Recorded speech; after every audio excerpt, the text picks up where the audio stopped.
It was the 15th day of March, exactly 44 years before the turning of the age, when the absolute ruler of the known world stepped into the chamber of government and sealed his fate. You need to understand that Julius Caesar did not simply pass away. He was sacrificed on the altar of political jealousy by the very men he broke bread with, the inner circle he had raised up from the dust and forgiven after the bloody civil wars. They plunged their steel into his flesh 23 separate times, a frenzy of violence so chaotic that in their bloodlust these conspirators actually ended up slicing into their own flesh. When the ritual was finally complete, Caesar lay broken and lifeless at the base of a stone monument dedicated to Pompey. The fallen general, whose spirit loomed over them, the very rival Caesar had conquered to claim the throne. The perpetrators stood there panting, their ceremonial robes drenched in the crimson life force of their leader, lifting their daggers toward the heavens and proclaiming that the Republic was finally purged and free. But here is the truth they missed. True freedom requires a population that actually believes in the mission, not just a change in management. So when these assassins stumbled out into the city streets expecting a hero's welcome and a parade, they walked straight into a wall of spiritual heaviness.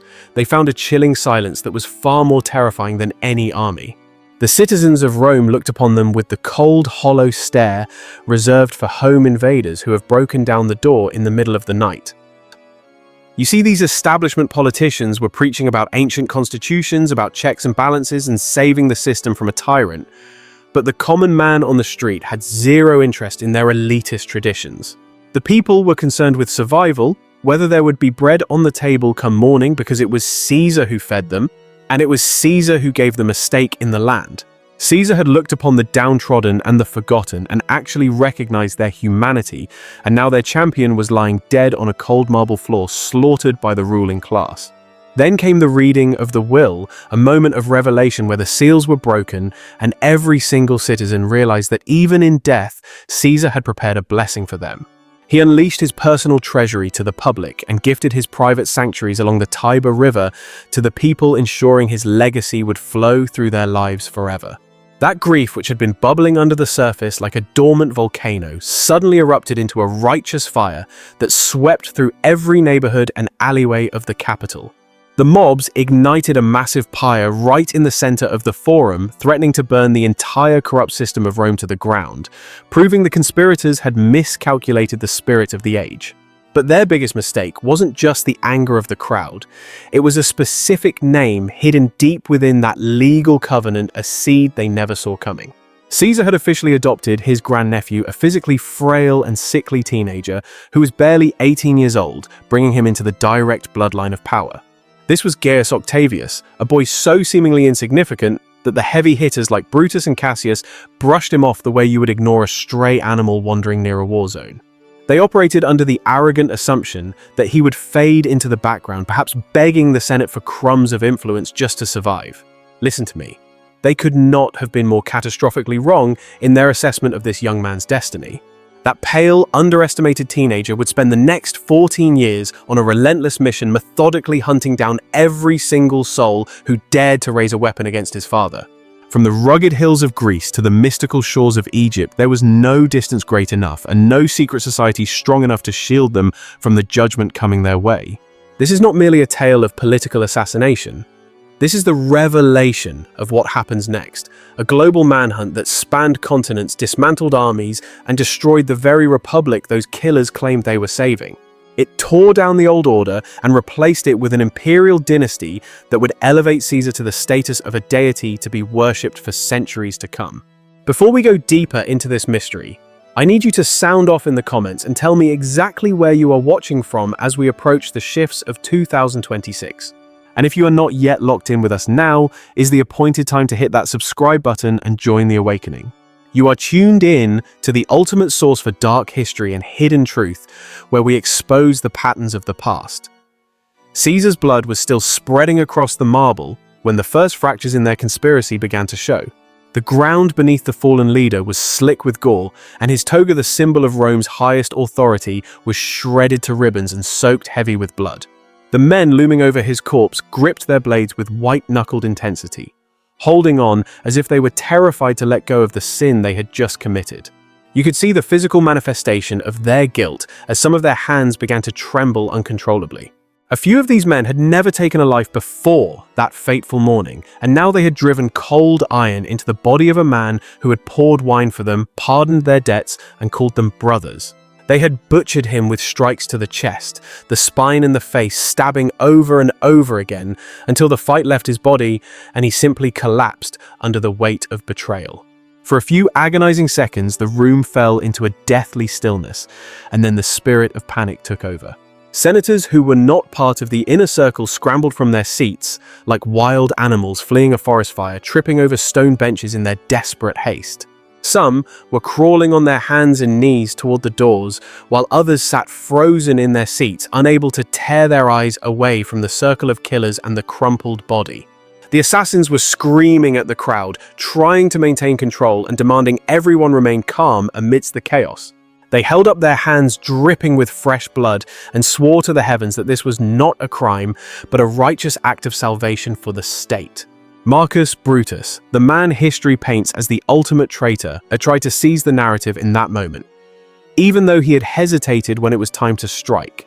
His blade was the last to find its mark, but now his voice boomed the loudest, declaring that the chains of Rome had been broken and the nightmare was finally over.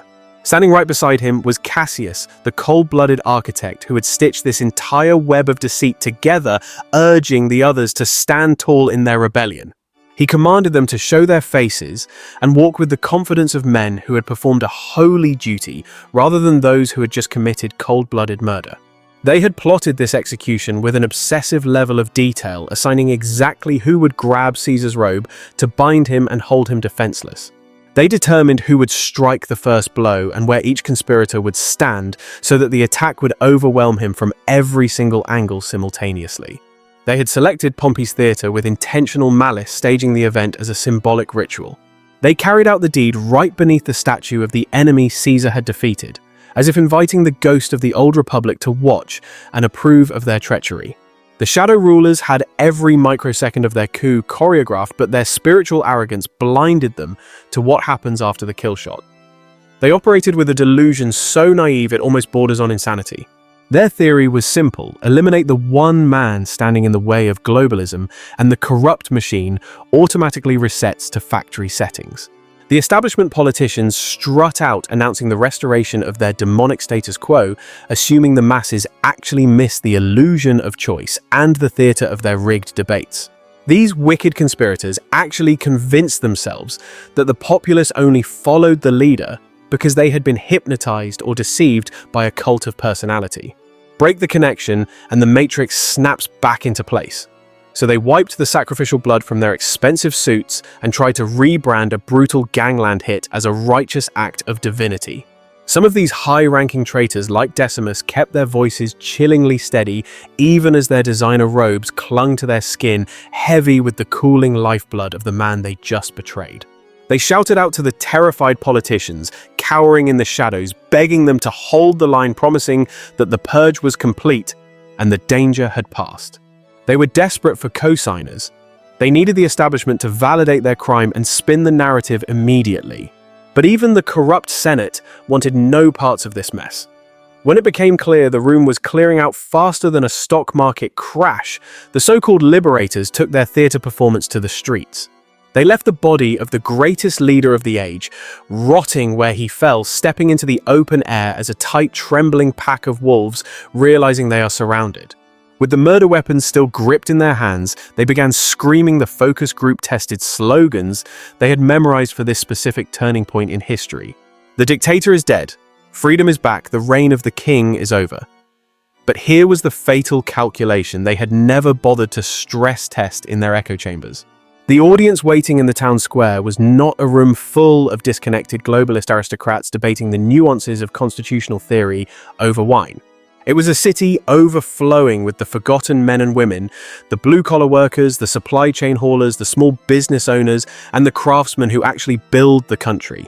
These were the very people who had stood in line for the resources and food distributions that Caesar made sure reached the poor when the establishment tried to starve them out.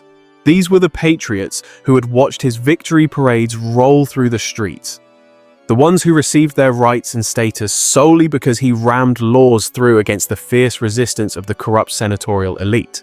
Standing on those steps, the self-proclaimed liberators scanned the crowd, looking for gratitude and adoration. They found absolutely nothing.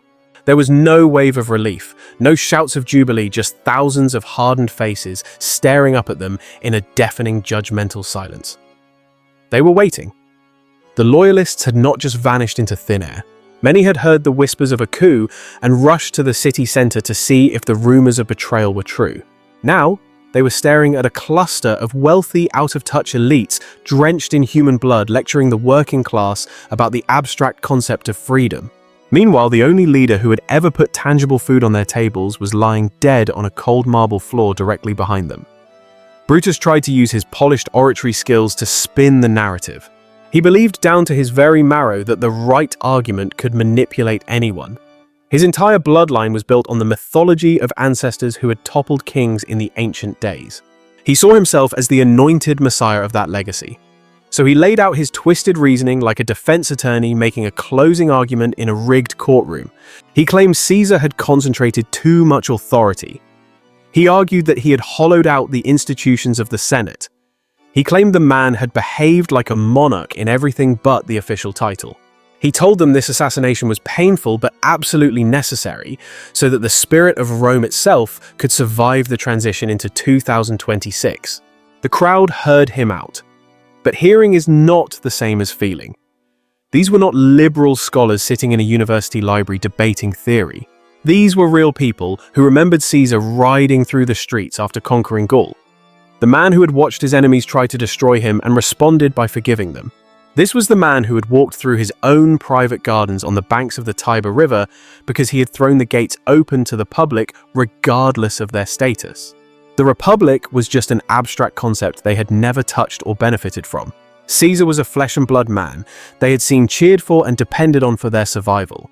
As the hours crawled forward into the afternoon, a devastating truth settled onto the shoulders of the conspirators, like heavy radioactive dust. They had convinced the corrupt Senate that Caesar needed to die.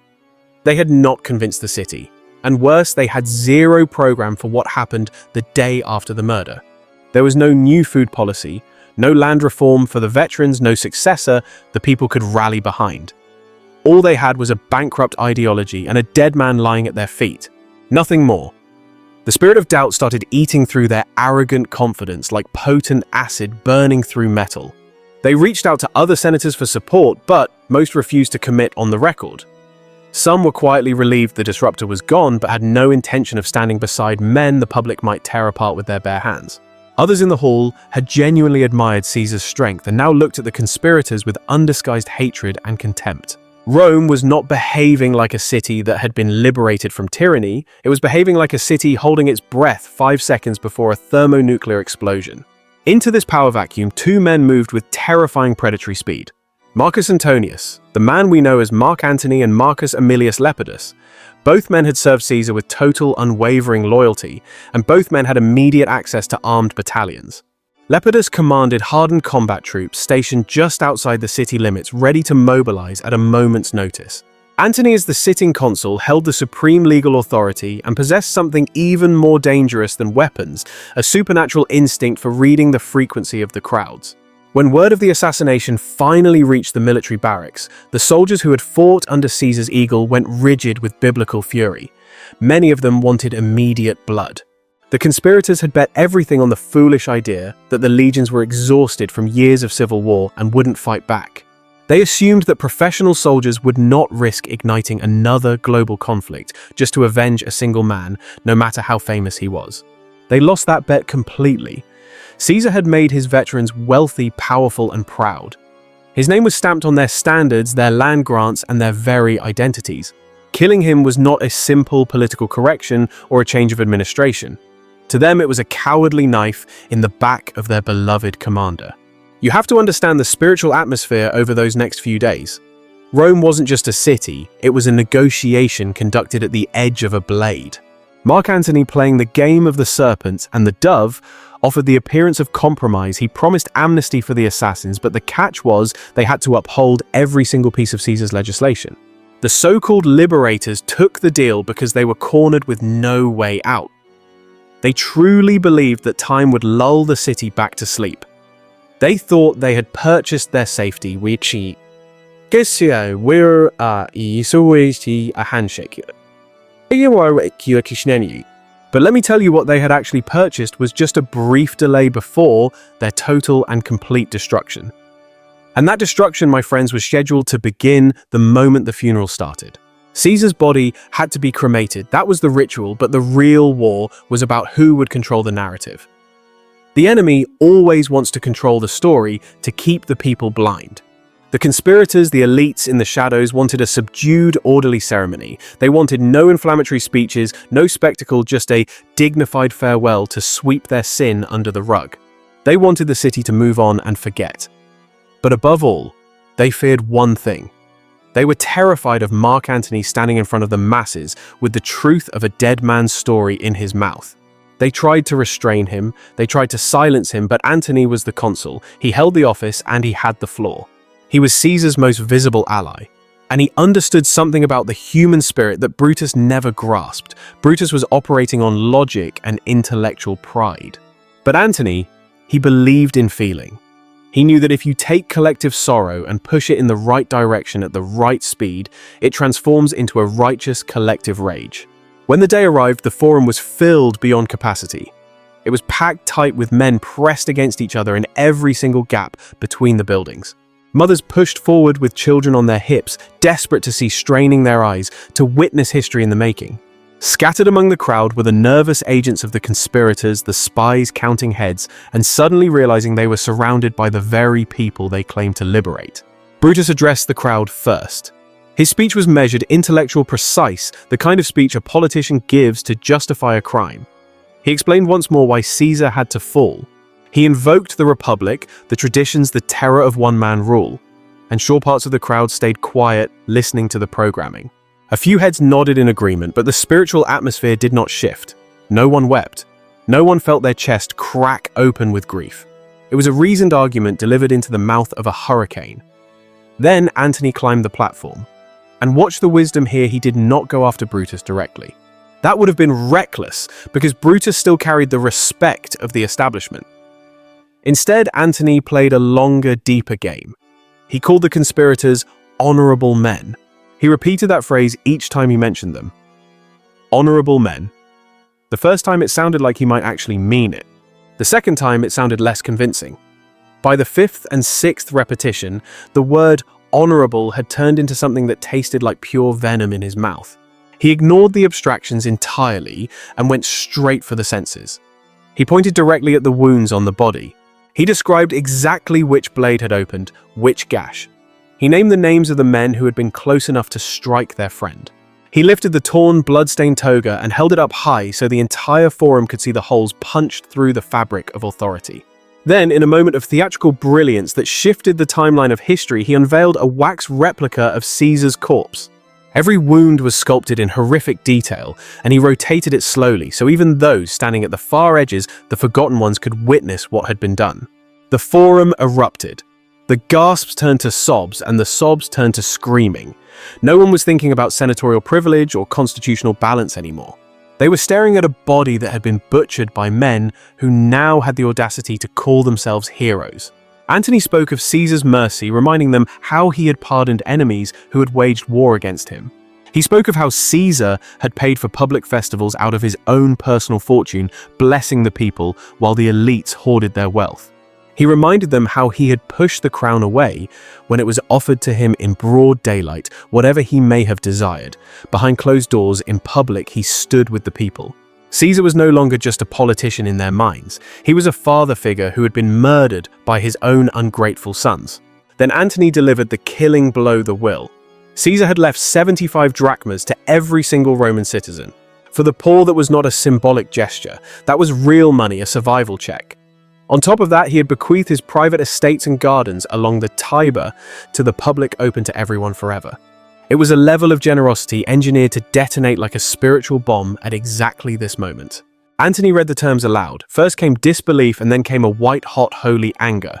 The math was devastatingly simple. The man who had just been hacked to pieces had given them money and land. The men who had done the hacking had given them lectures about virtue and absolutely nothing else. One side delivered material comfort and provision. The other side had delivered a body and a speech. The forum became a furnace of judgment. Shouting erupted at the edges and swept inward like a tidal wave. People demanded justice. The time for words was over. The crowd had made its verdict, and it was final. Rome was not ready to forget Caesar. Rome wanted to grieve him with fire. And Rome wanted someone to pay. Antony never explicitly called for violence. He didn't have to say a word. When the wax figure and the shredded toga were brought closer to the crowd, hands shot out to touch them.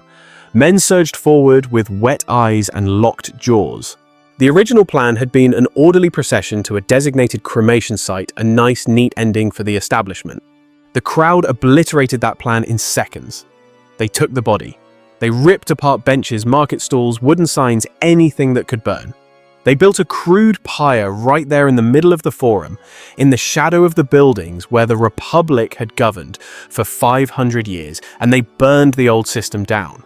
They hoisted Caesar's body up high for all to see and lit the match that would burn it all down. This wasn't just a cremation. It was the spark that ignited a spirit of destruction over the entire city. As those flames roared higher toward the heavens, the spirit of violence descended on the streets just as fast. The atmosphere shifted instantly from mourning to pure, unadulterated rage. People started grabbing burning wood right out of the fire, turning funeral brands into weapons of war, and they took off sprinting through the alleyways, hunting down the conspirators like it was Judgment Day. And listen, they weren't just looking for the head honchos or the ringleaders. They were coming for anybody who even whispered support for the opposition. They were kicking down doors, ransacking houses, and setting entire blocks on fire. The heart of the empire turned into a battlefield without a single soldier giving orders. It was total anarchy, a spirit of confusion released on the populace. In that madness, innocent blood started spilling in the streets. There was this poet in the city, just a regular guy named Cinna. Now, this man's only crime was having the wrong last name. He shared a surname with one of the assassins. But when that demonic mob spirit takes over, nobody is stopping to check Ides or ask for clarification. They swarmed him like locusts. He was on his knees pleading with them, begging them to use their brains and just listen for 1 second. He was screaming that he wasn't that sinner, that he was just a poet, a writer of verses. He had absolutely nothing to do with the backroom deals or the conspiracy to kill Caesar. But truth doesn't matter to a mind possessed by wrath. It made zero difference. They tore him limb from limb right there on the pavement, murdering a man who had done nothing wrong simply because he carried a name they hated. This was the new world the so-called liberators had built without even realizing it. They thought they were bringing freedom, but they opened a portal to chaos. They hadn't restored order, they destroyed the foundations. They had unleashed a type of madness where logic and reason had no seat at the table. This republic they claimed to worship was supposed to be a beacon of law debate and civilization. Instead, they turned the capital into a slaughterhouse where having the same name as an enemy of the state could get your ticket punched. It was a city where the will of a dead man, his ghost, his legacy, had more power to move the masses than any living man's philosophy or speeches. For guys like Brutus and Cassius, the writing was on the wall. The conclusion was inescapable. Rome had become a death trap for them. Antony owned the streets now. Caesar's old veterans were out there sharpening their blades, waiting for the green light. The Senate, fractured, paralyzed, and completely useless. Staying in the capital meant sitting around, waiting to be devoured by the very same crowd they swore they were going to save. So, that coalition, that brotherhood that stood so united over Caesar's bleeding body, completely shattered. The pieces scattered across the map like dust in the wind. Cassius took off running east towards Syria, and the provinces where he had deep connections, places where the Roman governors still had battle-ready legions standing by. He started building his own private army, using the fear of Antony and the lingering resentment of Caesar's tyranny to recruit officers and soldiers to his side. You have to understand, Cassius was a military mind before anything else. He wasn't a politician, he was a warlord at heart. He knew that when the dust settled, Rome wasn't going to belong to the best speaker. It would belong to whoever could put the most disciplined killers on a battlefield. Brutus headed toward Macedonia and Greece, chasing the money and the manpower. He went to regions rich with Roman garrisons and wealthy cities with treasuries deep enough to fund a massive civil war. He called up his old friends, invoked his legendary family name like a magic spell, and promised a crusade to restore everything the Republic had lost to corruption. The man still truly believed that his reputation alone, his honor, was enough to fill the ranks with loyal soldiers. Others like Decimus just retreated to whatever provinces they could reach, clinging to whatever scraps of power they could scrape together before the storm hit. Meanwhile, back in the belly of the beast, Antony tightened his grip on Rome. He started seizing provinces that were legally supposed to go to other men. He was using Caesar's private papers, some he probably forged in the middle of the night, to justify every single power grab he made. He wasn't acting like a humble mourner grieving a fallen leader anymore. He was moving like a man who fully intended to take the crown for himself. And Lepidus, with his massive legions parked just outside the city walls, backed him up without a second thought. Together, they looked like the undisputed kings of the hill, the center of gravity for the entire Roman world. But way down south, in a tiny little harbor on the Italian coast, something was happening that none of these power players saw coming. A ship quietly docked, and a young man stepped off onto the pier. He had been across the water in Apollonia on the coast of what we call Albania today. He was just recovering from a sickness, getting ready for a military campaign that was never going to happen. Caesar's planned invasion of Parthia had died the moment the knives came out. And now this young man had crossed the dangerous sea to claim what was left of the empire. His name was Gaius Octavius. According to the last will and testament that had set Rome on fire, everything had changed. By law, he was now Gaius Julius Caesar, the adopted son and primary heir of the most powerful man the earth had ever seen. But look at him, 18 years old, skinny, pale, and constantly sick. Nobody standing on that dock watching him walk down the plank would have believed for a second that this unremarkable kid was a threat. They never would have guessed he would outlast every hardened general, every slick senator, and every single assassin involved in the conspiracy. That he would end up commanding more legions than Antony and Cassius put together. That he would be the one standing over all their graves when the smoke cleared. Almost no one in Rome took him seriously.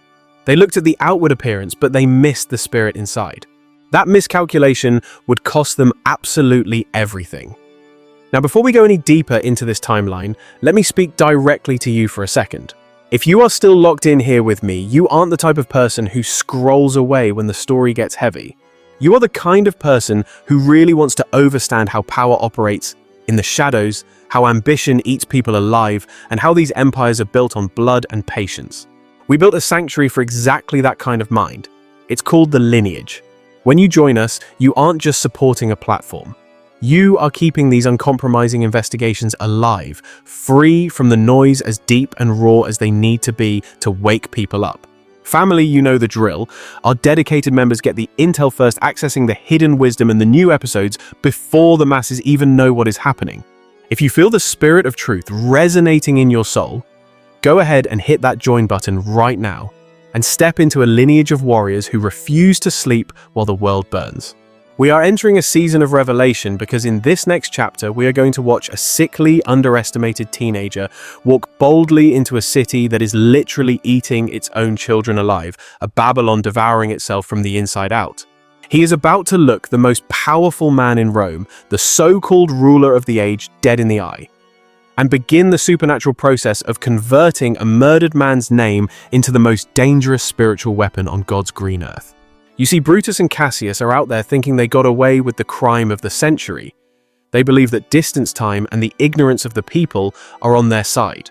They are living in a delusion, believing they can raise up armies large enough to dictate the terms of reality and keep the old corrupt system running. But what they have not yet realized is that a true predator, an instrument of divine judgment, has just set foot in Italy, and he will not sleep or slumber until every single one of the traitors is buried 6 feet deep. When Octavian finally stepped foot on Italian soil, do not get it twisted. He was not coming home to a vacation, he was stepping into a spiritual war zone with no front lines, no uniforms, and absolutely no rules of engagement. The word of Caesar's assassination had reached him all the way across the Adriatic in Apollonia, carrying the heavy weight of destiny with it. And with that tragic news came the impossible revelation buried deep in the will Julius Caesar had not named a battle-tested general or a war hero as his successor. He had not chosen a powerful senator with decades of deep state influence or backroom connections to the elite.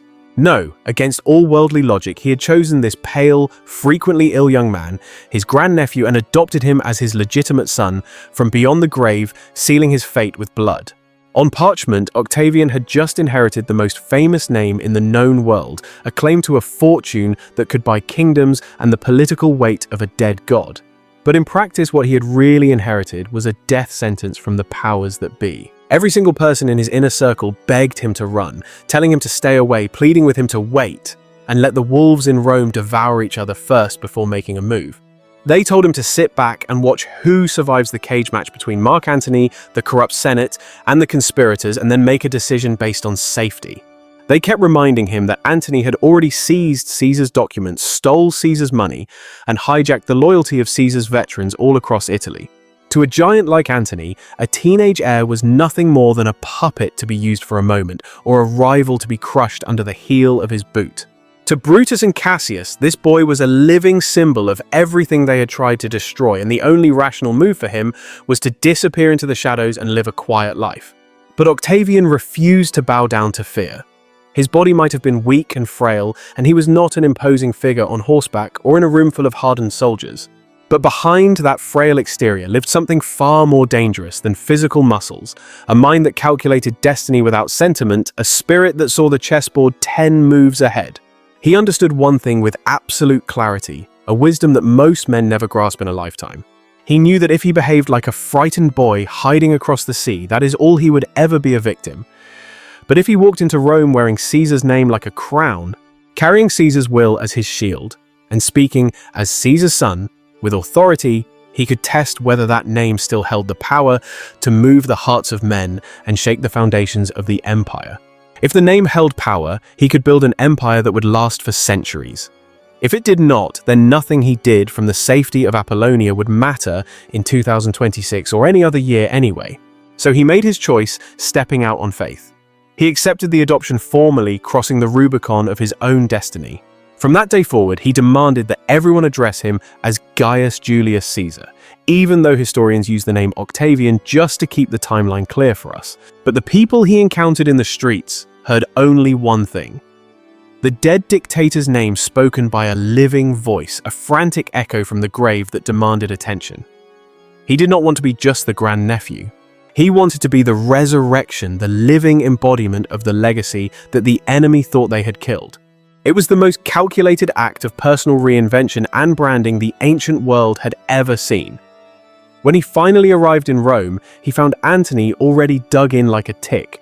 Antony had orchestrated the funeral to his advantage, held the consulship, and grabbed total control of the provinces Caesar had originally allocated to other men. Antony had positioned himself right beside the treasury, or whatever scraps remained of it, after decades of endless war and lavish public spending by the elites.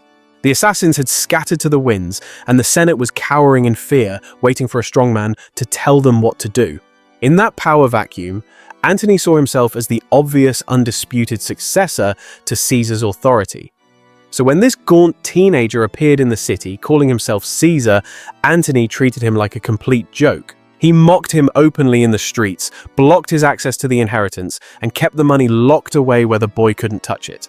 He tried to reduce Octavian to nothing more than a decorative symbol, someone useful for photo ops and rallies, but excluded from the real decisions where the power was brokered.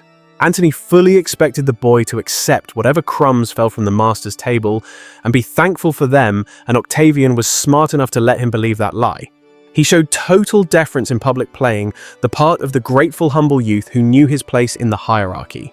But behind that mask of humility, he went to work on the only audiences that actually mattered, the common people, and the soldiers, winning them over one conversation at a time. What he did next stunned the entire city of Rome. Rather than fighting Antony for control of Caesar's stolen treasury, he emptied his own pockets and laid it all on the line. He sold his personal property, liquidated his assets, and borrowed against everything he had to his name. He scraped together funds from every source he could reach, and he used that money to pay out the bequests Caesar had promised in his will, 75 drachmas for every single Roman citizen. He stood before the crowds and said it plainly with the authority of a king. "Caesar made you a promise.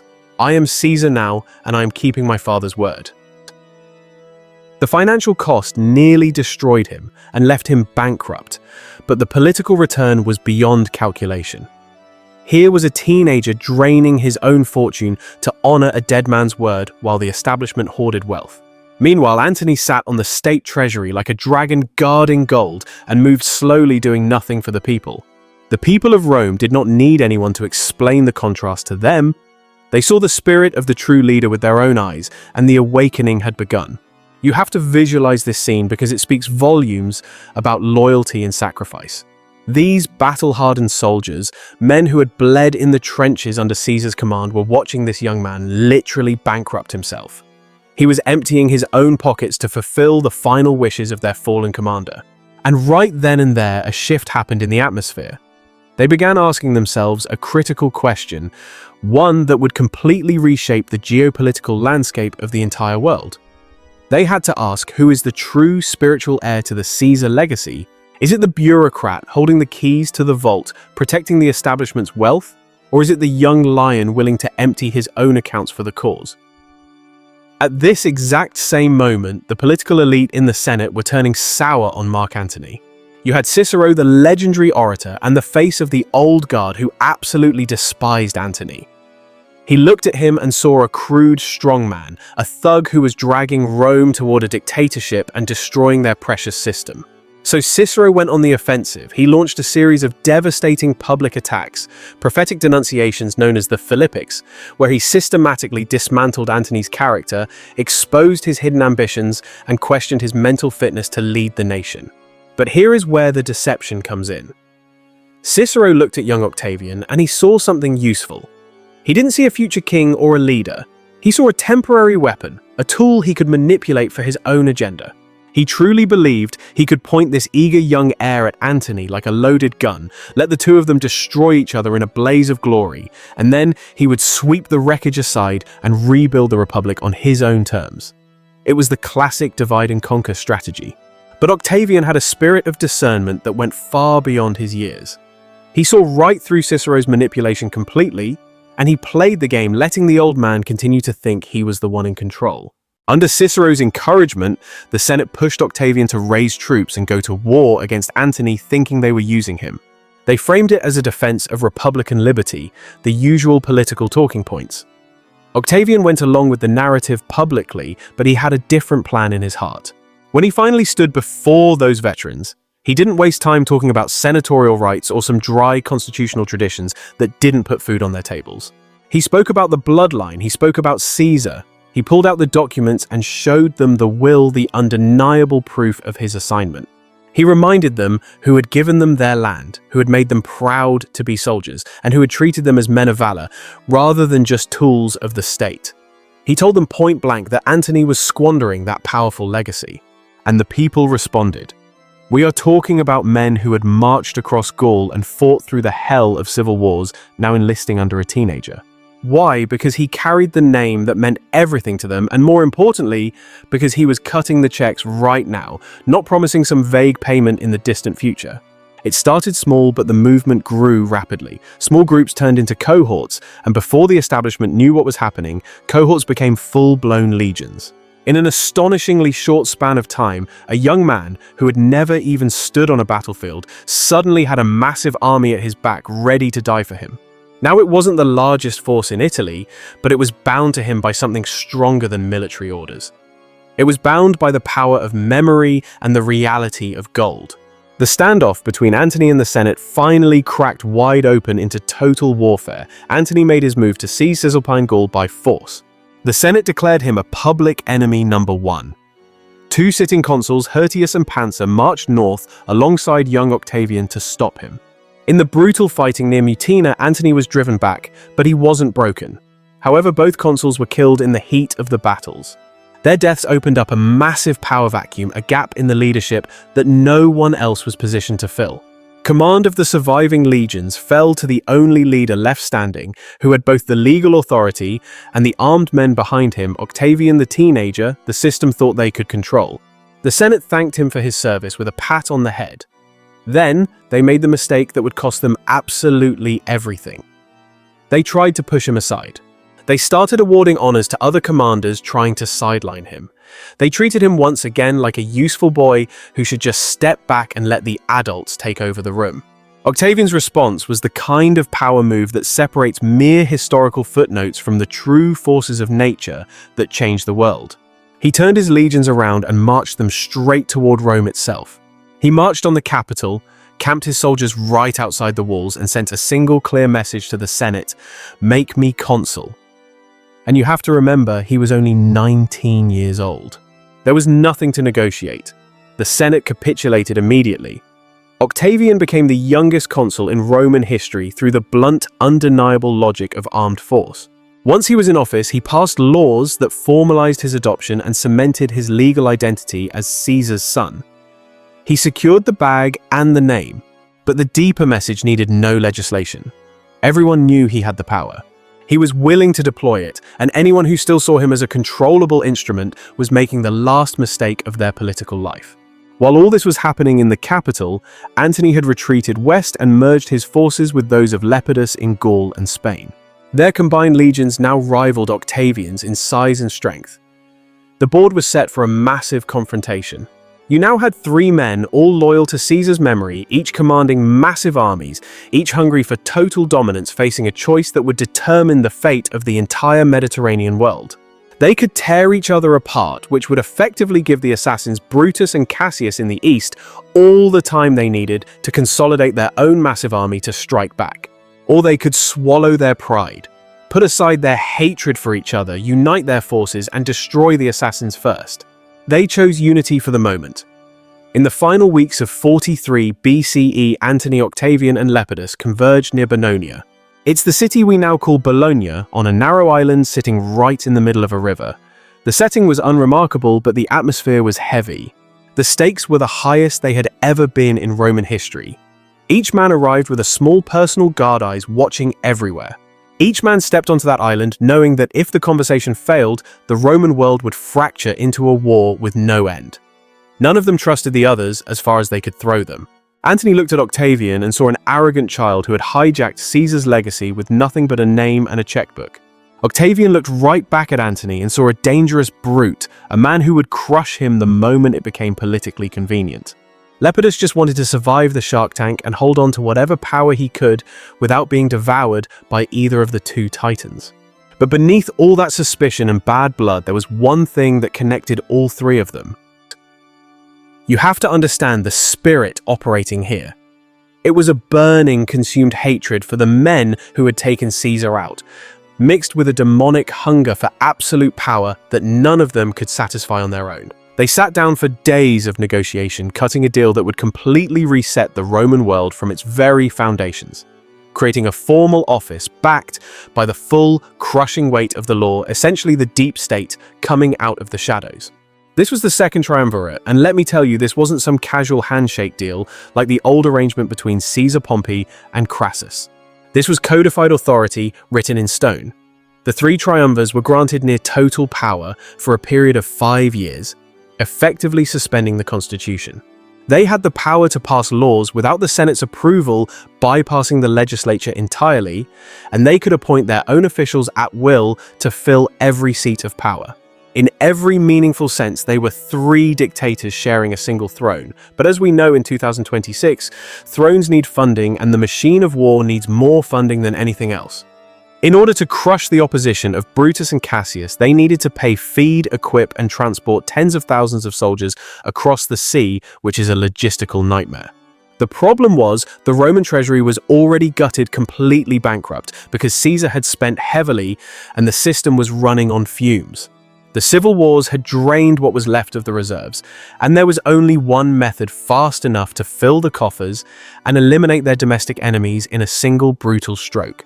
They turned to the prescriptions, a word that sounds like boring bureaucratic paperwork, but what it actually meant was mass slaughter by administrative decree. A prescription list was nothing less than a public death warrant signed by the highest authorities in the land. The names of Roman citizens, senators, equestrians, and wealthy landowners were posted on boards in the forum for anyone to read, and any person who killed a man on that list was entitled to a cash bounty from the state. It was asset forfeiture on steroids. A portion of the dead man's property went directly to the state to feed the beast. Another portion went to whoever brought proof of the killing, while sons were legally barred from inheriting their father's estate, and wives could not shield family assets from seizure. Everything flowed upward to the top, to the three men sitting on that island, consolidating all the wealth and power into their own hands. The way they assembled these lists was surgical and absolutely grotesque. Ancient writers described the three of them sitting together in a room, deciding who lives and who dies. They were writing names on tablets, bargaining over human souls and lives, the way merchants argue over the price of livestock in the marketplace. When one man objected to a name, another would offer a sinister trade: "I'll spare your ally, but you have to give me mine." One historical account records that Antony even surrendered his own uncle to the list in exchange for the death of someone Octavian wanted. Gone family meant nothing to them. It was life for life, name for name, each political concession purchased with someone else's blood. And when those lists hit the streets, Rome became a literal hunting ground. Citizens walked into the forum one morning, expecting business as usual, and found the boards covered in names marked for extermination. There were hundreds of them, senators, knights, men of immense wealth and influence, all targeted by the regime. These were men who had spoken truth against Caesar's faction. Men who had mocked Antony in public, and men who had once dismissed Octavian as irrelevant. Some names were there for political reasons, sure, but others were there simply because their estates were valuable and could be liquidated to fund the coming war. It was about the money. And in the margins, personal vendettas slipped in like poison as armed death squads fanned out across the city to execute the orders. Doors were kicked open before dawn, dragging victims from their beds, while others were butchered in the streets in broad daylight with no one to help them. The killers carried severed heads to the forum as receipts, slapping them down to demand their bounties from the magistrates. The fear was so great that wives turned in their own husbands just to protect themselves and their children from the purge. Slaves denounced their masters for reward money or out of accumulated hatred. And we saw sons racing to betray their fathers before a neighbor could do it first, and claim the prize: total societal breakdown. The entire nation of Italy convulsed in terror. People hid in underground storerooms, in tombs, and in the crawl spaces beneath their villas like hunted animals. Country estates were raided by bounty hunters working in packs, while the wealthy tried to bribe their way onto ships, heading anywhere out of Italy to escape the judgment. Some of them shaved their heads or changed their appearance, trying desperately to pass through the checkpoints undetected. Others sought refuge in the temples, hoping the sacred ground would protect them, but more often than not, it did not save them. Yet one name on the lists eclipsed all others. I'm talking about Marcus Tullius Cicero, a man who had never commanded an army in his life. He had never swung a sword in battle. His weapons were the power of language and the rule of law. Decades earlier, when he was consul, he had exposed and crushed a wicked conspiracy to overthrow the Republic led by a man named Catiline. He had ordered those conspirators executed without a trial, a hard decision that haunted him with exile and controversy for years afterwards. He considered himself the conscience of the Republic, its voice, and its last line of intellectual defense against tyranny. But in his famous Philippics against Antony, he had made himself a target that could not be ignored, humiliating a man who now held the legal power to erase anyone he chose. For a time, it actually seemed like Octavian might step in to shield him from the wrath of Antony. The young heir and the aging orator had worked side by side against Antony, and Cicero had publicly called Octavian the Republic's brightest hope. But on that river island near Bononia, when Antony placed Cicero's name on the table, Octavian had to make a choice. He had to decide whether to protect the man who had tried to use him as a disposable weapon, or sacrifice that man's life to secure the alliance he needed to survive the Game of Thrones. He chose his own survival, and Cicero's name went onto the list, sealing his fate. When Cicero learned he was marked for death, he tried to run, heading for his coastal villa near Formiae, where a ship could take him to safety. For days, he was tormented, wrestling with a spirit of indecision that drifted between the safety of the ocean shore and the fading glory of his estate. His soul was being torn apart, pulled between the primal survival instinct to flee and the crushing spiritual exhaustion of a man who had spent his entire existence fighting battles with ink and rhetoric only to watch the truth fail. He was ancient. He was weary in his bones. And the Republic, that great ideal he had sacrificed his life force to protect, was already a rotting corpse in the street. The death squad found him on the dusty path, carried like an invalid in a litter by his loyal servants. When the armed agents of the new regime appeared bristling with steel, the people around him crumbled in sheer panic. But Cicero, if we are to believe the accounts that survived the fires of history, commanded them to set the litter down. He leaned out, exposing his neck to the blade, and spoke words that should haunt us in 2026. "Execute your orders, soldier," he said. "But if you have any honor left, strike true and make it clean." And just like that, the darkness descended. They took his head. They severed his hands. Think about the symbolism here. These were the same hands that had penned the most anointed political truths in the history of the empire. These were the hands that had pointed toward righteousness from the podium, holding back the tide of tyranny before crowds of thousands. But the enemy doesn't just kill, he mocks. Those severed pieces of the prophet of liberty were hauled back to Rome like demonic trophies of war. It gets darker. Antony's wife Fulvia, channeling that archetypal spirit of Jezebel, reportedly took Cicero's head into her lap, spat her venom upon his face, and drove a golden hairpin right through his tongue. Now, whether every specific detail of that story is literal fact or a legend amplified by the passage of time, the spiritual message being sent was unmistakable. The voice that had dared to challenge the principalities and powers was violently silenced. The hands that had scribed the warnings against totalitarianism were nailed to the very wood where they had once held the attention of a nation. They put Cicero's mutilated remains on display in the public square, a grotesque altar to the death of freedom for the entire city to witness. The speaker's platform, once a holy place of debate, was transformed into a billboard of terror. The message was simple: stand against the deep state, and this is your fate. When Cicero fell, a foundational pillar of civilization shattered. Rome didn't just lose a politician. It lost the last watchman on the wall, the final voice in the Senate that could force the wicked to account for their actions. After him, the Senate became nothing more than a rubber stamp for the elite. Debate became a scripted theater performance. Authority no longer flowed from persuasion or truth. It flowed from hit lists pinned to a wall and jackbooted thugs standing at your door. And the blood sacrifice didn't stop there. It continued for months, feeding the beast of absolute power. The historians tell us that 300 senators and 2,000 members of the equestrian class, the backbone of society, were marked for death. But the count of the innocent, the everyday people caught in this meat grinder, those murdered because of petty jealousies masked as national security, those sold out by their own neighbors for a handful of silver, that number is known only to God and will never be revealed in this life. Estates were seized, wealth was redistributed upwards, the triumvirate achieved exactly what they needed. They amassed a war chest massive enough to fund a global invasion and instilled a level of terror deep enough to ensure no soul in Italy would dare whisper a word of resistance while they marched to war. Pause for a second. Step back and look at the prophetic pattern emerging in this picture. Only a few years prior, Rome was still functioning under the illusion of a constitutional republic. Senators argued, the people voted, laws were debated in the light of day. But suddenly, 3 men could point a finger at a name carved into a wooden board and snuff out a human life, then sell that person's heritage to pay for warships. The entire machinery of self-governance had been gutted, hollowed out, and repurposed as a weapon pointed directly at the citizens it was supposed to serve. If you are still locked in on this transmission, you understand exactly what time it is.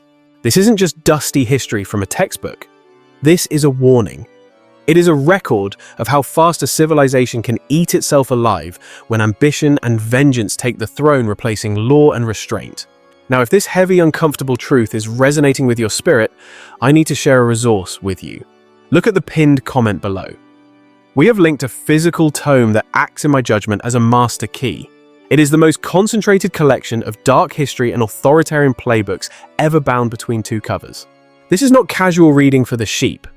It is a dense, substantial book that catalogues the most brutal rulers, the bloodiest conflicts, and the most disturbing exercises of power in the history of mankind.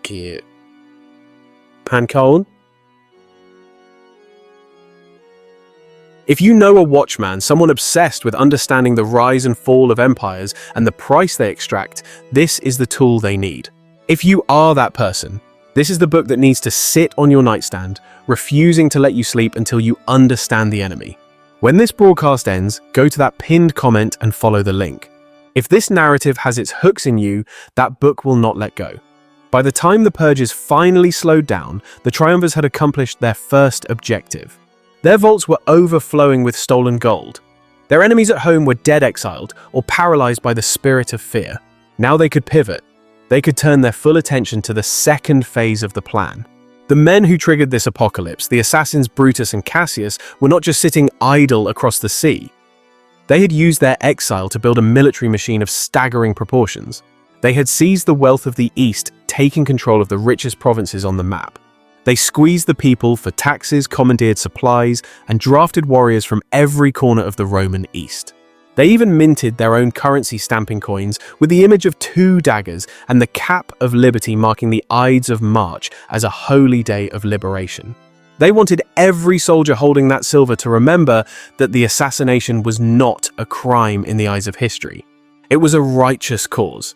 Between the two of them, they commanded more than 40 legions backed by massive naval squadrons and bottomless pits of financial reserves. On parchment, their strength matched, or perhaps even overshadowed, the forces the triumvirs could bring to the battlefield. Let me tell you, when you look at the opposition on paper, they seem to have every earthly advantage locked down. They had the sheer numbers, they had the deep pockets funded by the elite, and they even held the strategic geography. But hear me clearly, they were missing the one critical component that determines the outcome of spiritual and physical warfare. They had absolutely zero unity of spirit or purpose. Now you have to understand the players in this high-stakes drama. Cassius was the sharp military technician of the group. Cautious, seasoned, a man who understood the logistics of the supply chain and the art of defensive positioning. He was the type of commander who knew how to dig in and weather the storm. Then you had Brutus. This man was the intellectual, the philosopher soldier, the darling of the academic class. He was admired by a specific faction of his officers who bought into his high-minded rhetoric and his theoretical ideals of governance. However, when it came to the gritty reality of command, he was less instinctive. He was prone to grand performative gestures, what we might call virtue signaling today, rather than the grinding day-to-day tactical discipline that actually wins wars. Their partnership wasn't built on a covenant or a shared divine vision for the future. No, it was held together by the glue of shared terror. They both understood with crystal clarity that defeat didn't just mean losing a battle. It meant total annihilation from the face of the earth. There was going to be no amnesty in this dispensation, no negotiated exile to a comfortable island. The writing was on the wall. If they lost this confrontation, every single one of them was marked for death. On the other side of the equation, the triumvirs were mobilizing their own machine. Antony brought in the hardened veterans, the dogs of war, who had fought through years of civil conflict and knew nothing but the taste of victory under Caesar's banner. Then there was Octavian. He was still battling sickness, physically unimposing, looking nothing like a conqueror. You might have underestimated him if you saw him on the street. Yet the troops followed him for 2 very specific worldly reasons. The names stitched onto their standards, which carried the weight of authority and the cold, hard currency that had already been placed in their palms. It was about bloodlines and bank accounts. Lepidus was relegated to a secondary role guarding Italy and the western provinces, holding down the fort while the 2 dominant partners prepared to cross the sea and bring the judgment. When their fleets finally launched across the Adriatic, understand this, the men on those ships were not sailing toward a foreign invader or a barbarian horde. They were sailing to slaughter other Romans. We are talking about men who had trained in the exact same boot camps, marched under the same eagles, shared the same rations, and sung the same songs around the same campfires. This was brother against brother. The sheer scale of what was approaching defied human comprehension. It was a gathering storm that would shake the foundations of the known world. Tens of thousands of Roman soldiers were about to stand across from each other on a wide plain in Macedonia, near an otherwise unremarkable town called Philippi. This was the staging ground for the apocalypse of the Republic. On those fields, the long, bloody reverberations of 23 dagger blows in a marble chamber were finally going to reach their violent crescendo. The seed of betrayal was about to yield a harvest of destruction. Cassius would soon find himself squinting through clouds of dust and confusion, trying to discern the movement of the enemy. In that chaos, he would make a fatal misreading of the situation. It is a reminder that when fear takes the wheel, discernment flies out the window. Brutus would encounter something far darker in the shadows of his tent. He would later describe it as a monstrous phantom, a spiritual manifestation arriving to collect the debt of blood. Octavian, the frail heir everyone had written off, would spend part of the battle hiding in a marsh during a total collapse of his own front lines, and yet miraculously he would still walk out the other side alive. The elite often survive the very chaos they create. Antony would do exactly what he had always done best in the heat of combat. He would drive straight into the heart of the enemy formation and rip it apart with brute force. Everything that had transpired since the Ides of March, the lists of enemies, the confiscations. What? The speeches, the betrayals, the severed heads nailed to the podiums, all of it had been building toward this single cataclysmic collision. Two conflicting visions of Rome were about to crash into each other on a Macedonian plain. The men who murdered Caesar in the name of liberty, and the men who butchered half of Rome in the name of vengeance. Now, as we move into the next chapter of this saga, we are going to Philippi, a place where spirits visit generals in the dead of night to deliver omens of doom. A place where entire armies seem to disappear into the fog of war, and where the Republic finally falls on its own blade. The fields outside Philippi looked like the very edge of civilization itself. Two massive Roman armies camped across from each other on a stretch of marshland and low ridges. They were staring into what amounted to a mirror image of themselves. Standards snapped in the wind, and the smoke from thousands of cook fires thickened the air until it tasted like ash and judgment. On one side, you had the forces of Brutus and Cassius bankrolled by the plundered wealth of the eastern provinces, standing more than 40 legions deep. They had the resources of the establishment. On the other side stood the combined might of Antony and Octavian. These were soldiers forged in the fires of civil war, sharpened by the brutal prescriptions, and promised massive fortunes if they survived what was coming. This was not Rome defending itself against an outside threat. This was Rome preparing to open its own veins and bleed out on the soil of history. Half the men standing in those rigid formations had once served under the same commander. They had shared camps, shared victories, and shared meals. They were family. Now they were arranged in battle lines designed for one purpose: to drive iron through each other's bodies. It is the ultimate tragedy of a kingdom divided against itself. Inside his command tent, Cassius pored over the terrain maps. He was the more experienced general by far, and he saw the board clearly. He understood that time was his ally, not his enemy. His army controlled the high ground and the surrounding supply routes. He had the leverage. He knew that if he could just force the triumvirs to sit in those low, wet, malaria-ridden fields for weeks or months, but disease and starvation would do the killing for him. He pressed hard for patience. "Hold the position," he urged. "Let the enemy rot in the mud." But Brutus saw it differently. He did not trust the process of patience. He worried that his soldiers, many of whom had fought under Caesar before, switching sides, might lose their nerve if the standoff dragged on too long. He feared desertion. He feared the appearance of cowardice. He was ruled by the fear of man rather than strategic wisdom. More than anything, he believed that a decisive open battle was the only morally acceptable conclusion to everything they had set in motion. He wanted a clean ending to a dirty business. They had killed a dictator in the name of courage and principle, or so they told themselves. Hiding behind walls and waiting would make that act look hollow. The tension between them ran deeper than just military tactics. Cassius had joined the conspiracy out of cold, hard pragmatism. Brutus had joined because he was possessed by an idea. That philosophical divide now infected every strategic decision. Cassius wanted to win the war at any cost. Brutus wanted to validate his ideology. And as we look at the year 2026, we see these same spirits operating today. Brutus was absolutely desperate to secure the victory, locked into a mindset that he had to be right no matter the cost. During those long, suffocating nights leading up to the inevitable violent clash, the military camps were vibrating with a heavy demonic dread, the kind of thick spiritual oppression that no amount of strict Roman discipline or drilling could ever hope to suppress or cast out. All through the camp, you could hear the ominous sound of soldiers grinding their blades against whetstones, sharpening the instruments of death. They were obsessively repairing leather straps and double-checking the grips on their shields, making sure their equipment wouldn't fail when the judgment hour arrived. They lay there on the cold, unforgiving ground, trying to force themselves to sleep.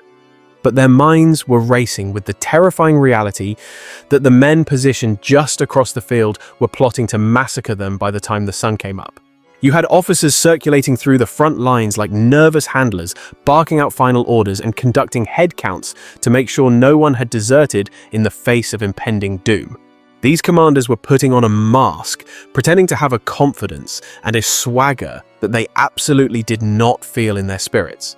And right there in the middle of that oppressive darkness, something supernatural happened to Brutus, an event so chilling it would haunt the retelling of this history for over 2,000 years. The ancient historical records tell us that Brutus was sitting all by himself in his tent deep into the late hours of the night, isolated from his men.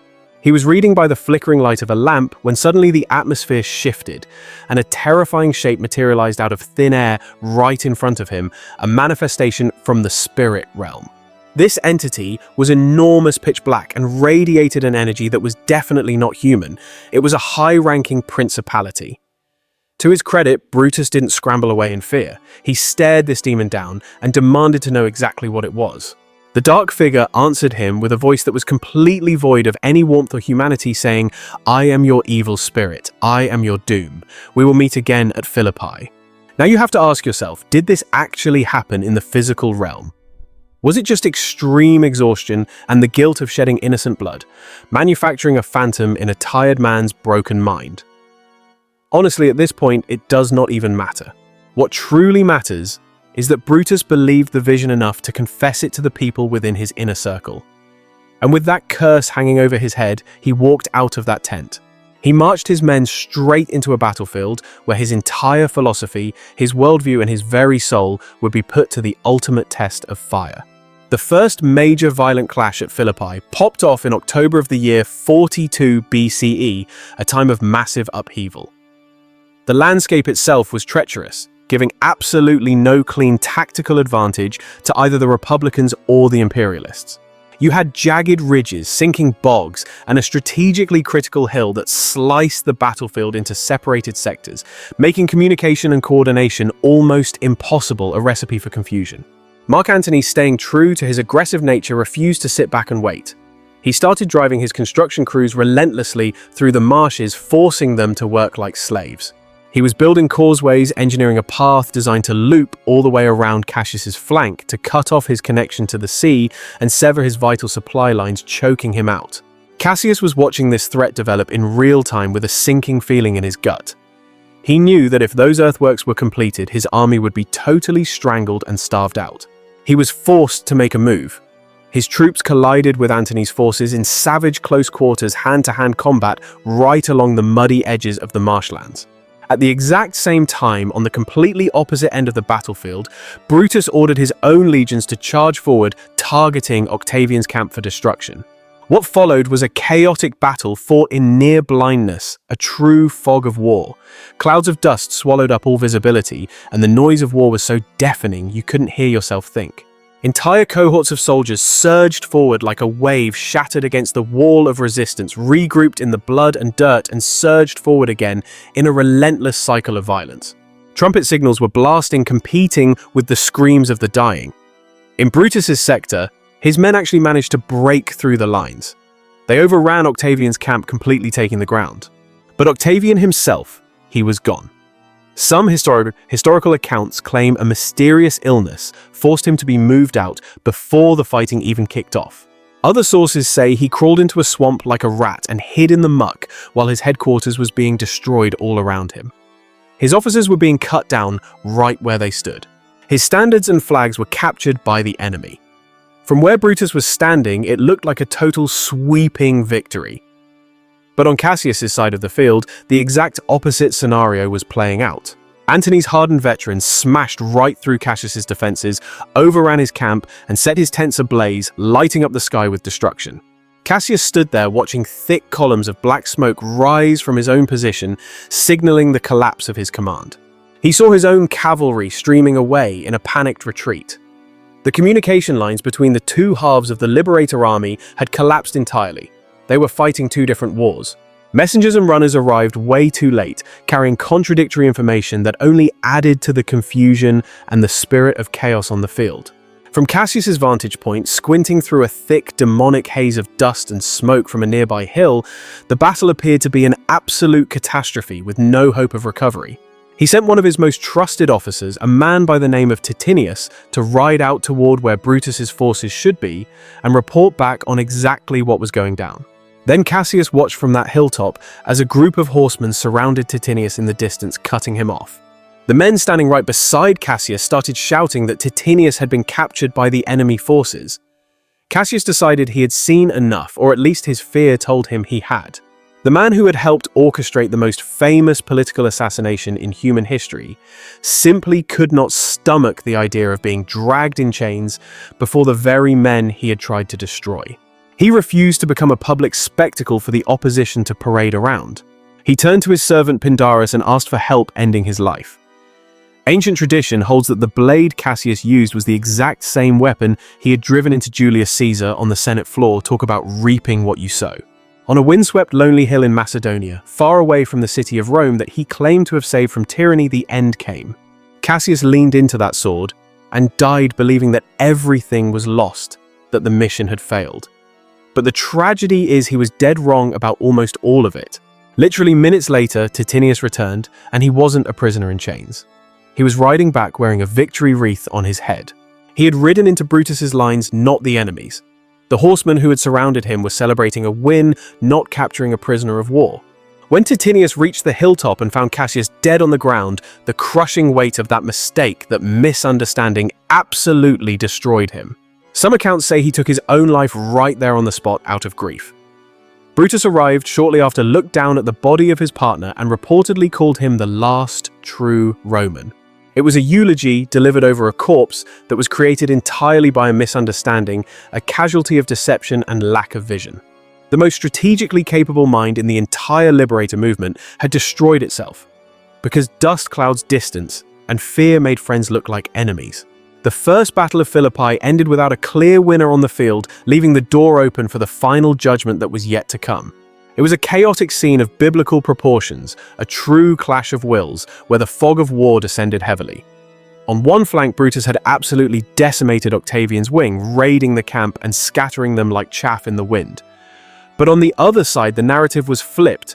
Antony came down like a hammer on Cassius, crushing his defenses and looting his stronghold in a display of raw power.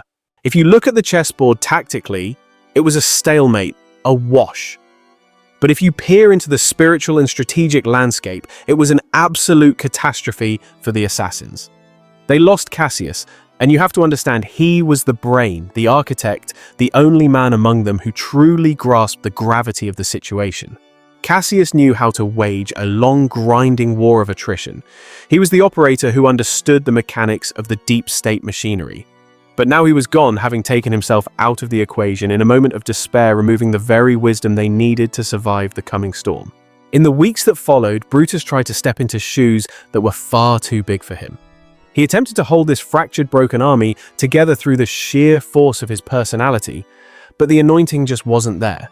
He tried to graft the remnants of Cassius's troops into his own command, merging these battered units, but you cannot mix iron with clay and expect it to hold. He went around delivering these high-minded speeches about honor-waxing poetic, about the righteousness of their cause, and the debt they owed to the Republic, sounding like a typical politician making promises while the ship is sinking.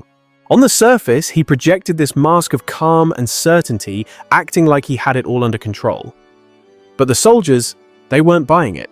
They could feel the shift in the atmosphere. They had watched one of their two commanders take his own life over a misunderstanding, and that spirit of fear had entered the camp.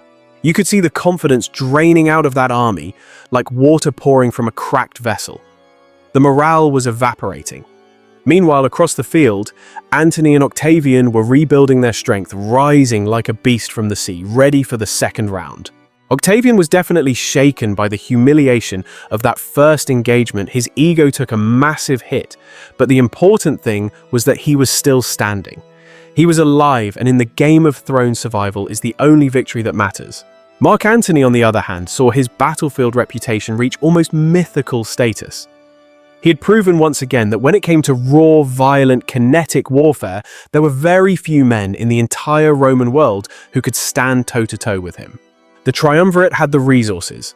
They could replace the lost equipment, they could find new bodies to fill the gaps, and they could reinforce those battered units. The machine kept turning. But the so-called liberators, they could not replace Cassius. That was a fatal loss. When the second collision finally came roughly 3 weeks later, the tables had turned completely. The advantages that Brutus held at the start had eroded, washed away by the sands of time. His supply lines were drying up, the logistics were failing, and the morale was crumbling into dust. The famine, both physical and spiritual, was setting in. His inner circle was in disarray, with officers split down the middle. You had one faction wanting to cut a deal and negotiate, and another faction that still believed they could fight their way out of judgment. Brutus, driven by a blinding pride, and perhaps the terrifying realization that retreat would mean admitting it was all for nothing, decided to double down. He chose to attack, thinking he could force the hand of destiny. When those battle lines crashed together for the second time, the verdict was delivered almost instantly. The writing was on the wall, and the outcome revealed itself with brutal clarity. Antony's legions hit them with a demonic fury, the kind of intensity that hardened veterans channel when they smell blood in the water and know the campaign is about to end. And Octavian's troops, they were burning with a need for redemption. They pushed forward with a ferocity and a vengeance that they hadn't shown in the first fight, determined to wipe away the shame of their previous failure. Brutus's army began to disintegrate in real time. It was total systemic collapse. Units broke formation and ran for the hills, while officers screamed orders that vanished into the void. No one was listening anymore. Within a matter of hours, the entire structure that had held together an army of tens of thousands simply ceased to exist. It evaporated like mist before the rising sun. Brutus managed to escape the immediate collapse with just a handful of loyal followers. They made it to a hill overlooking the carnage, away from the main slaughter, and they stopped to catch their breath. From that vantage point, he could see the dust settling over a field that was carpeted with the dead and the dying men surrendering in droves. He was looking down at the harvest of death he had planted. There was no spin he could put on this no partial victory to claim. There was no captured camp to balance the scales of justice this time. His army was finished and the dream was dead. The very men who had once raised their wine cups to liberty in the lavish dining halls of Rome were now lying face down in the dirt of Macedonia, silenced forever. Others were dropping their weapons completely broken, begging for mercy from the very men they swore to destroy. In that moment of total defeat, Brutus asked his companions to help him end his life. But most of them refused. Even in the end, they could not bring themselves to raise a blade against the man they had followed across the sea. The loyalty ran deep, even in the face of ruin. Finally, one of them, a soldier named Strato, agreed to do the deed. He held the sword steady, acting as the final instrument of fate while Brutus fell upon it. Before he died, it is said that Brutus spoke words about virtue, a final testament to his worldview. He declared that he had worshipped virtue his entire life, only to discover in his final moments that it was nothing but an empty word, a slave to fortune. Whether he used those exact phrases or not, that sentiment captures the spiritual bankruptcy of his final hour. Here was the man who assassinated Julius Caesar to save an ideal dying, with the bitter realization that his ideal hadn't saved a single thing. It was all smoke and mirrors. When Antony finally reached the body, he didn't desecrate it. He didn't gloat. You have to remember, he had known Brutus before the world fell apart. He recognized the bravery, even in a man whose judgment he considered absolutely catastrophic. Real recognizes real even across enemy lines. He ordered that Brutus receive an honorable burial, treating him with the dignity of a Roman, and that his ashes be sent back to his mother in Rome. But let's be clear, even this small gesture was a political calculation. Antony wanted the world to see him as a ruler who could be magnanimous in victory. A man who could unify rather than just destroy. With both Brutus and Cassius dead, the head of the snake was cut off. The organized military resistance of the liberators disintegrated completely. Their surviving legions were either folded into the triumvir's forces, absorbed into the beast system, or they were dissolved entirely. Resistance was futile. The men who had stood in that circle around Caesar's body, driving their blades into him with such arrogance, had now lost their final wager on the open battlefield. The debt was collected. But the story did not end on the blood-soaked plains of Philippi. No, the cycle of violence was just getting started. It transformed into something colder, a relentless manhunt that stretched across years and continents. Judgment was coming for everyone involved. Some of the conspirators had already met gruesome ends before the Battle of Philippi was even fought. Take Gaius Trebonius, for example, the man who had kept Mark Antony distracted outside the Senate chamber while the others surrounded Caesar. He thought he was clever. He had been governing the province of Asia, living like a king when he was seized by forces loyal to Publius Cornelius Dolabella. The trap snapped shut on him. Trebonius was subjected to prolonged torment and torture before finally being beheaded. He reaped exactly what he had sown in the most horrific way possible. Ancient writers record that the soldiers used his severed head as a plaything, kicking it through the streets like a ball. It was total humiliation. Here was a man who had once held the rank of consul, one of the most powerful positions in the world, reduced to a toy for bored legionaries. That is how quickly the glory of man fades. Then there was Decimus Brutus, the conspirator who had personally convinced Caesar to ignore the warnings and attend the Senate that day, the ultimate betrayer, the snake in the grass. You have to understand the mindset of Decimus. He really thought he could maintain his little kingdom, his power base up in northern Italy, even after taking part in the betrayal of Caesar. He thought the system would protect him because he played their game. But when the spiritual atmosphere shifted, because judgment always comes for the wicked, the political ground crumbled beneath his feet. He tried to run, attempting to flee north, hoping to link up with those so-called liberator forces gathering in the east. But he didn't even make it halfway. A Gallic tribal leader, probably an ancestor who saw right through the Roman lies, snatched him up. And on the orders of Mark Antony, it was a wrap. Decimus was executed like a common criminal. His fantasy of republican liberty was just a delusion. It ended in an unmarked death miles away from the city, where he helped spill innocent blood. That is the spirit of Cain receiving its reward. Then you have Casca. The history books, those fabricated narratives they teach you in school, say he struck the first blow. He was the one who broke the seal, crossing the line from conspiracy into violent action. But look at how his story ends. Reports say he took his own life after the Battle of Philippi rather than face the music. He knew the judgment coming for him was too heavy to bear, so he checked himself out. The spiritual noose was tightening around these assassins.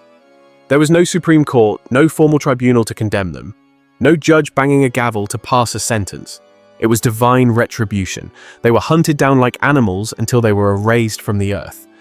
But there was one snake who managed to hide in the grass longer than the rest of them. Cassius Parmensis. He was deep in the inner circle with Brutus and Cassius, but he had a survival instinct, that serpent-like wisdom that the others completely lacked. After the fall at Philippi, he latched himself onto Sextus Pompey like a parasite. Sextus was the son of Pompey the Great, another warlord from the Old Guard. This man Sextus had built a rogue naval empire down in Sicily, using his fleet to cut off the grain supply. He was manufacturing a famine in Rome, choking out the people just like the elites do today to control the population. When Sextus was eventually crushed by the machine, Cassius Parmensis pivoted again. He flipped the script and ran straight to the east to join Mark Antony. The man had no loyalty, just a will to survive. He sat there watching the years unspool, witnessing treaties signed in ink and broken in blood. He saw the alliances of the world system forged and then betrayed. He watched Mark Antony fall deeper under the influence of Cleopatra, the last queen of Ptolemaic Egypt. He saw the West merging with the East, a mixing of iron and clay. But deep down in his spirit, he must have known with growing dread that Octavian, that cold, calculating figure of the Antichrist spirit, had not forgotten a single name from that day in the Senate.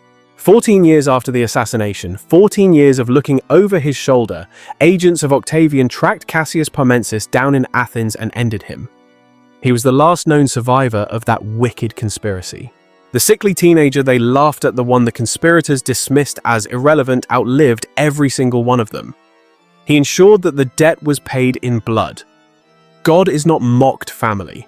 After Philippi, the Roman world was carved up into spheres of influence, just like the colonial powers carving up the map at the Berlin Conference. Antony grabbed the bag. He claimed the wealthy East Greece, Asia Minor, Syria, and all the treasuries and ancient knowledge those lands contained. Lepidus was given the provinces of North Africa, our ancestral lands. Octavian took Italy and the West. On paper, it looked like a partnership, a new world order triumvirate. But it was really just a countdown to Armageddon. Octavian's immediate challenges weren't foreign wars, they were domestic crises of his own making. The rot was coming from inside the house. He had made promises to the military-industrial complex. He promised farmland to tens of thousands of veterans, paid killers he needed to keep happy. But to deliver on that promise, he had to steal. He had to evict Italian families from land they had worked for generations. This is ancient gentrification, folks. Entire villages were emptied at the point of a sword just to settle his former soldiers. They displaced the people to house the enforcers of the state. These thefts triggered revolts and armed resistance. You had the Perisine War, where Lucius Antonius and Fulvia stood up against the tyranny. We are talking about Mark Antony's own brother and his wife raising an army against Octavian right inside Italy. The kingdom was divided against itself, and a house divided cannot stand. But Octavian, he crushed them without mercy. He burned the city of Perusia to the ground, scorched earth policy. He made the cost of opposing him viscerally clear. Even the families of his allies weren't safe if they threatened his total control. While Octavian was fighting these brutal internal battles in the west, Antony was living a radically different existence out in the east. He was operating on a different frequency. In Tarsus, he encountered Cleopatra. This was a woman who had already shared a political and intimate bond with Julius Caesar. She knew how to handle the seats of power. She and Antony formed an alliance that was simultaneously strategic, romantic, and dynastic. It was a power move that threatened the European hegemony. Cleopatra held the keys to Egypt's staggering wealth. We are talking about resources, gold and grain, that the West was desperate to get their hands on. Antony had the legions, the military might. When you combined her money with his muscle, they commanded resources that dwarfed anything Octavian could scrape together on his own. Cleopatra bore Antony children, creating a new lineage. Antony reciprocated by granting her Roman-controlled territories, giving back what was stolen. He gave them royal titles in a series of ceremonies historians call the Donations of Alexandria.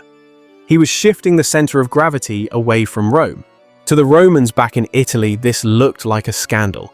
It looked like high treason. They couldn't handle the idea of the East rising up to rule.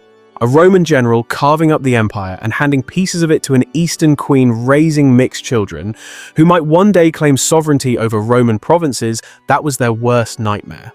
Octavian recognized the threat, but more importantly, he recognized the weapon it handed him. He knew how to play on the people's xenophobia. He launched a propaganda campaign of extraordinary sophistication. This was the original fake news, a psychological operation on the masses. He never publicly framed the coming conflict as one Roman leader attacking another. He didn't call it a civil war. No, he framed it as Rome defending itself against a foreign queen, a seductress who had bewitched one of its generals. He made it about us versus them. He portrayed Antony as a man who had surrendered his identity, who preferred Egyptian luxury to Roman duty, a traitor who would drag the Republic under the heel of a foreign monarch. Then he pulled the ultimate dirty trick. He produced what he claimed was Antony's will, likely a forged document from the intelligence agencies. This paper stated that Antony wished to be buried in Alexandria beside Cleopatra rather than in Rome. The narrative took hold and the sheeple swallowed it whole. Romans who had endured a generation of civil war were desperate for stability. They were willing to trade their freedom for a little bit of safety under a strong leader.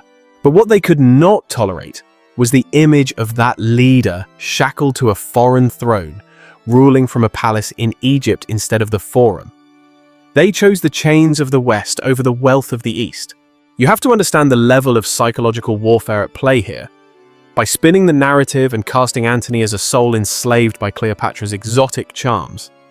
Octavian wasn't just winning a debate, he was executing a masterclass in public manipulation. He manufactured a foreign boogeyman for the Roman people to hate, a classic distraction technique used by empires from Babylon to modern America, giving them an enemy abroad so they wouldn't notice the tyranny rising at home. By the time we hit the year 32 BCE, the illusion of their political alliance had completely disintegrated, revealing the raw power struggle beneath. In response to the gathering storm, Antony and the Queen of the Nile Cleopatra, representing the last stand of the East against the iron teeth of the West, amassed a colossal fleet and army in Greece preparing for the clash of civilizations. But the Roman war machine was already in motion. Octavian's forces, led by his tactical genius, Admiral Marcus Agrippa, a man who understood the art of war better than anyone of his generation, moved with predatory precision to cut them off. The inevitable collision took place at Actium off the western coast of Greece in the year 31 BCE. And let me tell you, Family Actium wasn't the romantic, heroic showdown that Hollywood or the history books try to sell you. This victory wasn't about bravery, it was about supply line strategic positioning and holding your nerve when the heat was on. Antony and Cleopatra's fleet was built like the old-world massive, heavily armored warships designed to intimidate rather than maneuver. These floating fortresses were impressive to look at, sure, but in the tight confined waters near the coast, they were sitting ducks, sluggish, heavy, and unable to react to the changing tides of battle. Agrippa, seeing the weakness deployed lighter, faster vessels, think of them like the drone swarms of antiquity that could dart in, strike a lethal blow and withdraw before the heavy behemoths could even turn their guns around. He used superior mobility to flank them, blocking their escape routes and harassing the enemy into a state of absolute confusion and panic, proving once again that agility often beats brute force. Then, at the critical turning point of the engagement, Cleopatra's squadron did the unthinkable. They broke formation and blasted through a gap in the battle line, gunning for the open sea at full speed, leaving the rest of the fleet in shock. Antony, witnessing the woman he loved, and perhaps his only ticket to survival, fleeing the scene, made a decision that destroyed his legacy forever. He abandoned his men, his post, and his honor to chase after her. That moment of weakness, that abandonment of duty, broke the spirit of every single ship captain and foot soldier left behind to face the wrath of Rome alone. Commanders who were ready to die for the cause looked up, saw their leaders vanishing over the horizon like cowards, and completely lost the will to fight, leading to mass surrenders, while others were ruthlessly rammed and set ablaze. Meanwhile, on the shore, Antony's massive land army stood there in stunned disbelief, waiting for orders from a general who was already miles away, running from his destiny. Their war was over before it even really began, ending, not with a bang, but with a whimper of betrayal. Antony and Cleopatra retreated to Egypt, but the writing was on the wall and their position crumbled more with every passing week. The rats started fleeing the sinking ship. High-ranking officers deserted, and allies who once pledged loyalty switched sides to align with the rising beast of Rome. Octavian's propaganda machine, the ancient equivalent of our mainstream media, painted them as dead men, walking already defeated by the gods, and in the year 30 BCE, the Iron Kingdom invaded Egypt to finish the job. Antony tried to make one last stand, but it was futile. Facing the absolute certainty of being captured and paraded in chains, he chose the samurai path and drove his own sword into his body to escape the shame. Cleopatra, the last pharaoh, survived him for a brief moment, watching her kingdom and her lineage turn to ash before her eyes. But when she realized that Octavian planned to drag her through the streets of Rome as a living trophy, a symbol of Africa's submission to Europe, she decided she would bow to no man and chose to end her life on her own sovereign terms. The ancient texts tell us she used the venom of a cobra, a symbol of divine royalty in Egypt, though scholars have been debating the specific toxicology for over 2,000 years. But what isn't up for debate is the outcome. Antony and Cleopatra died in Alexandria within days of each other, marking the tragic end of an era and the final conquest of the Hellenistic world. With their deaths, the last credible threat to Octavian's total domination was wiped from the face of the earth, clearing the path for the rise of a global empire that would shape prophecy for millennia. Octavian walked into Alexandria not as the scrawny teenager who had stumbled off a boat years ago, but as the undisputed master of the known world, the king of the hill, the one man left standing. In a move reminiscent of Herod seeking to kill the innocent, he ordered the execution of Caesarion, the son Cleopatra had borne to Julius Caesar, wiping out the bloodline. He was ruthlessly eliminating the only other person alive who carried the DNA of Caesar, ensuring no messianic figure could rise up to challenge his claim to the throne. He didn't just annex Egypt, he treated it like his personal bank account, seizing a treasury so vast it made him wealthier than the entire Roman state. A wealth transfer from Africa to Europe that set the tone for centuries of exploitation. Then he sailed back to Italy, his ships loaded down with stolen gold, carrying more power, more legitimacy, and more influence than any Roman had ever possessed in history. Now we approach the final transformation, the climax of a story that started with 23 stab wounds on a cold marble floor. Rome was exhausted, spiritually and physically broken. You have to realize an entire generation had grown up knowing nothing but civil war. Government hit lists, property seizures, and the constant fear of tomorrow, much like the uncertainty we see in the year 2026. The old-school aristocratic families, the ones who used to fill the Senate with bold, independent voices, had been gutted, completely wiped out by decades of political purges and slaughter over on the battlefield. The Senate still met, sure, but let's be real, it was a hollow shell, a zombie institution with no real power, just a rubber stamp for the dictator. It was a building full of compromised men who knew they only breathed air because the man sitting across from them allowed it.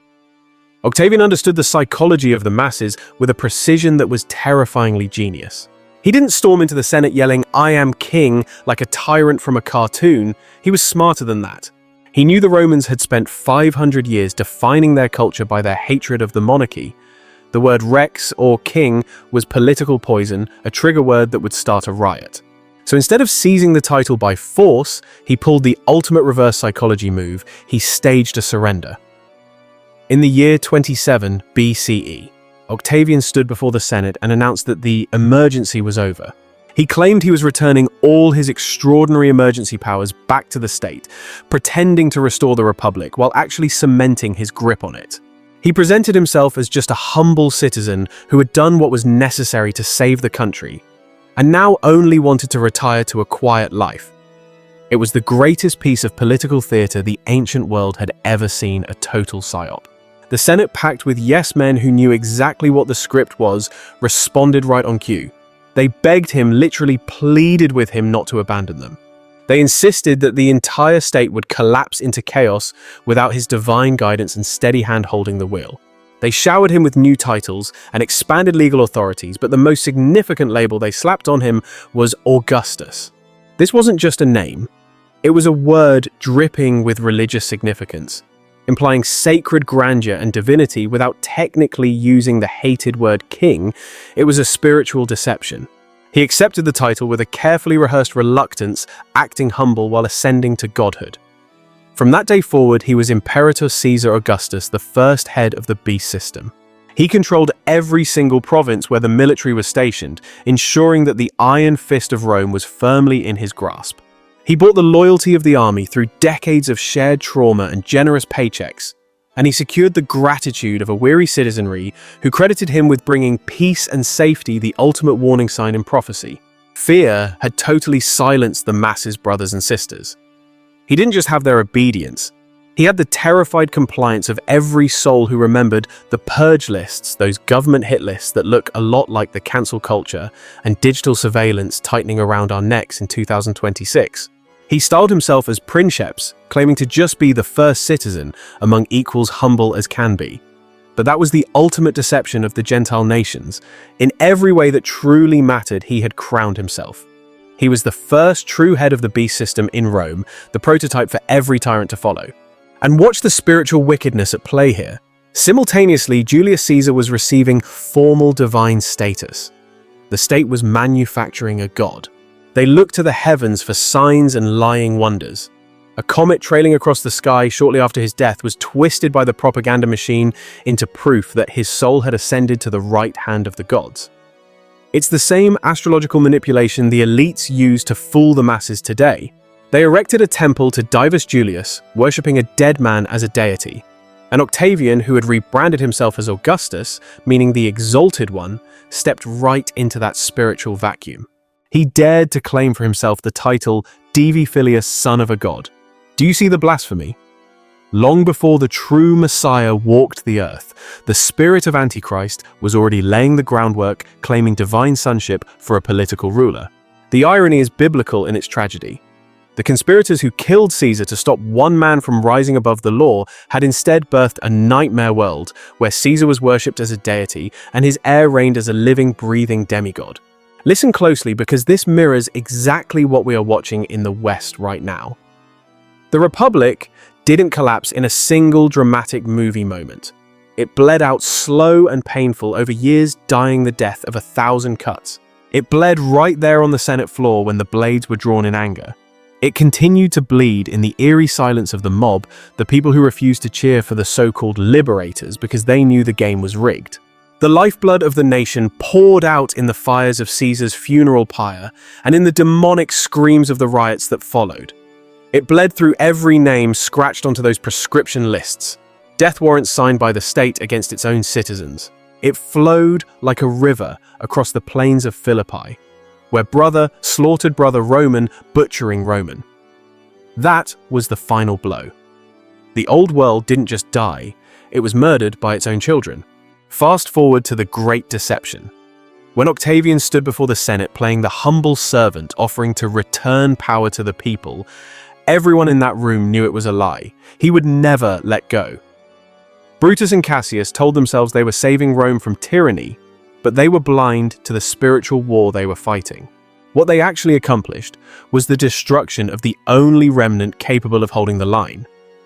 They wiped out the political class, the gatekeepers who might have sustained the Republic against total collapse.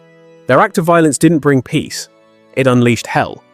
It triggered a cascade of civil wars that annihilated the wise men, the orators, the generals, the very foundations of their society were uprooted.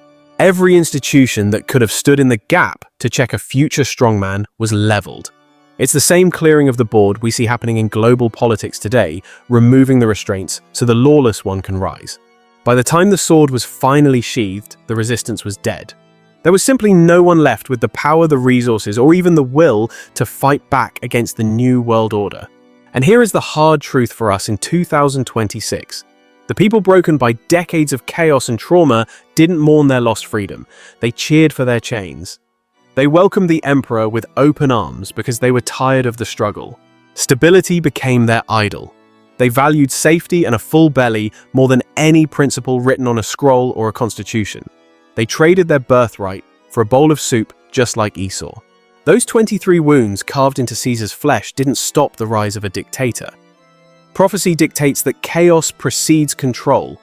Those daggers didn't prevent one-man rule, they absolutely guaranteed it. They cleared the path for the beast to rise. They made way for a successor who was colder, more patient, more calculating, and far more ruthless than Caesar ever dreamed of being. Augustus sat on that throne for over 40 years, solidifying a yoke of iron. He rebuilt the entire state in his own image, a system so corrupt and so entrenched that no one coming after him could ever put the pieces of the old world back together. It was a total reset. In their desperate attempt to kill the idea of a king, those assassins ended up building the very throne they hated. They paved the road to Babylon with their own good intentions. Now, if you've walked with us this far, you aren't looking for that watered-down surface-level history they teach in the schools.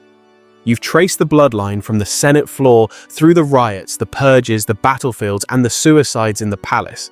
You followed the trail all the way to a young man sitting on a throne built upon the bones and mistakes of every single person who underestimated him. It's a lesson on power that the world refuses to learn. If you are hungry for more truth like this, for investigations that refuse to turn a blind eye when the details get dark, and the prophecy gets real, you know what to do. Smash that like button and join the movement. That one small action sends a signal to the algorithm, the modern digital beast, that we are here and we are awake. It tells the system that long-form, uncompromising truth belongs in the feeds of the people. We have to override the programming. Share this revelation with someone who is still asleep. Someone who thinks the Ides of March was the end of the story, when in reality, it was just the first page of a much longer, much bloodier chapter in the book of human history. Sound off in the comments below. Let us know which moment in this saga woke you up, or tell us which figure from the ancient world you want us to expose next. We are digging up the roots. This is the source for real history, the uncut truth they don't want you to know. And trust me, family, we are only just getting started. The awakening is now.